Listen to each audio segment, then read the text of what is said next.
नमस्कार दोस्तों, बहुत बहुत स्वागत है लखनऊ सिटी न्यूज़ चैनल में। आज हम यहाँ पर उपस्थित हैं विश्व डायबिटीज़ दिवस के अवसर पर। Research for studies of diabetes in India Uttar Pradesh शाखा के तत्वाधान में यहाँ पर एक गोष्ठी की गई है। इस विषय में हमारे डॉक्टर साहब हैं, जानकारी देंगे क्या है डायबिटीज़ और आजकल ये जो छोटे बच्चों में युवाओं में बहुत ज़्यादा संख्या में बढ़ रही है। बताएं सर। मैं डॉक्टर अजय तिवारी और मैं research society for study of diabetes in India Uttar Pradesh chapter का सेक्रेटरी हूँ। और आज हम लोग यहाँ पर विश्व मधुमेह दिवस के अवसर पर हम लोगों ने एक संगोष्ठी का आयोजन किया है। और इस संगोष्ठी का जो मुख्य उद्देश्य है कि ये इंटरनेशनल डायबिटीज़ फेडरेशन एक विश्व में जागरूकता पैदा करने के लिए 14 नवंबर को विश्व मधुमेह दिवस के रूप में मनाती है। और इस वर्ष का आदर्श वाक्य है डायबिटीज़ एंड वेलबींग, डायबिटीज़ और स्वस्थ जीवन। तो इसी से संबंधित हम लोगों ने संगोष्ठी बनाई है। तो डायबिटीज़ क्या है, जो आपने प्रश्न किया, तो और आपने कहा कि आजकल कम उम्र में डायबिटीज़ क्यों हो रही है। तो अगर आप देखेंगे तो पिछले एक दशक में अगर आप देखेंगे तो हमारी जीवन पद्धति में बहुत परिवर्तन आया है। हम लोगों का रुझान प्रोसेस्ड फूड्स, जो कि पैक्ड फूड्स होते हैं, इसकी तरफ हम लोग ज़्यादा बढ़ रहे हैं। और जो घरों में हम लोग पहले से भोजन करता था, मोटा अनाज खाते थे, वो धीरे धीरे करके हम लोगों ने खाना कम कर दिया है। दूसरा जो प्रश्न है वो है जीवन शैली का, वो है हम लोगों में कसरत की कमी हो रही है। तो व्यायाम का एक्सरसाइज कम होने से और बड़ा दिक्कत हो रहा है।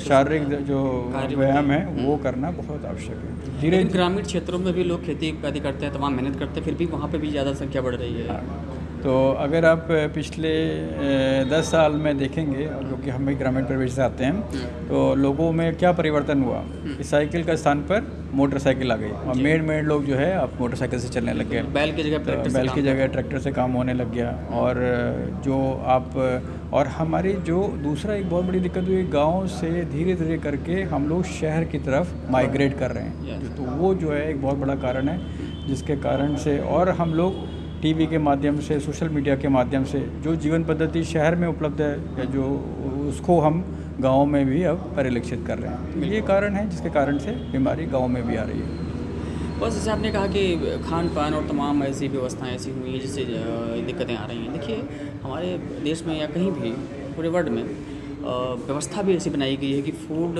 विभाग है जो उसकी जाँच पड़ताल करता है कि किस तरह प्रकार का खाना है और क्यों ये जो जंक फूड है और तमाम चीज़ें बढ़ती चली जा रही हैं। इसको कंट्रोल करने के लिए हमारा विभाग है। तो जो है परिवर्तन होता चला जा रहा है, तमाम समस्याएं, तमाम बीमारियां बढ़ती चली जा रही हैं। तो कहीं ना कहीं इस पर प्रशासन इतना काम नहीं कर रहा है कि हम ये स्थिति आज हमारे जनमानस में ऐसी स्थितियाँ क्यों पैदा होती चली जा रही हैं। भाई, सरकार जनता ही चुनती है, जनता के लिए होती है।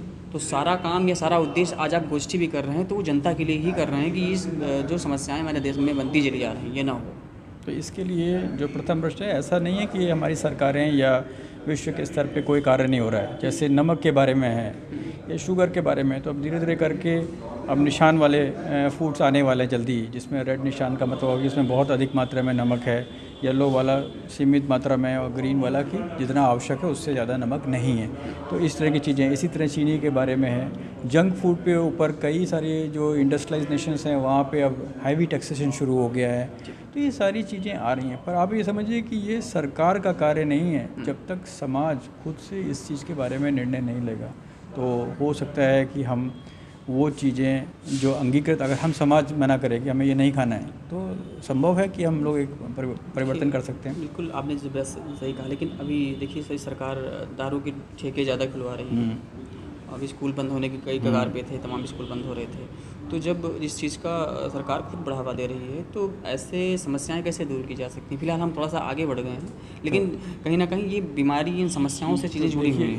इसके लिए पॉलिटिकल विल आवश्यक है, क्योंकि जो जैसे आपने शराब के बारे में बोला, तो उसका मतलब जो है टैक्सेशन से है, टैक्स मिलता है सरकार को, और उसके लिए ज़्यादा टैक्स मिलता है। पर यह है कि ऐसा नहीं है कि जो लोक हित में कार्य होंगे उसके लिए सरकार निहित नहीं होगी। तो ऐसे भी कई सारी चीज़ें हम लोग कर रहे हैं जो हम लोग पॉलिटिकल पार्टी जैसे भी ब्रजेश पाठक जी शाम को आएंगे तो हम लोग उनको भी अपना विजन स्टेटमेंट दे करके आए और ये सब बातें कही गई कि जंक फूड है या इस तरह की चीज़ों का बिक्री है और जो स्कूल की कैंटीन से स्पेशली वहाँ पे जंक फूड का जो ये प्रचलन है इसको बंद किया जाए।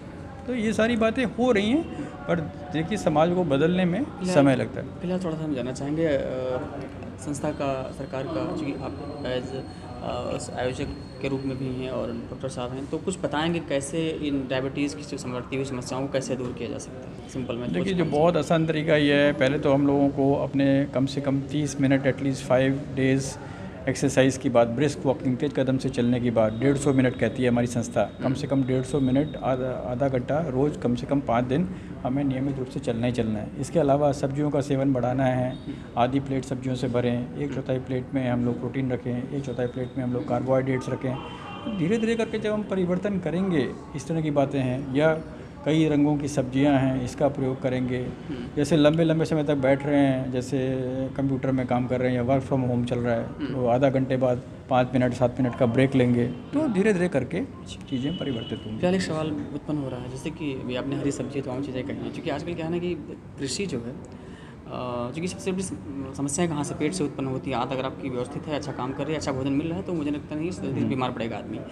लेकिन जब आपका भोजन ही स्वस्थ नहीं है, तमाम केमिकल डाल करके, तमाम यूरिया खाद, ये वो तमाम जो चीज़ें हैं इसको डाल करके कृषि की जा रही है, तो वो मनुष्य के शरीर में ही जाता है। जब वो खाएगा तो उसके शरीर में जाएगा, फिर तमाम बीमारियाँ पैदा करती हैं।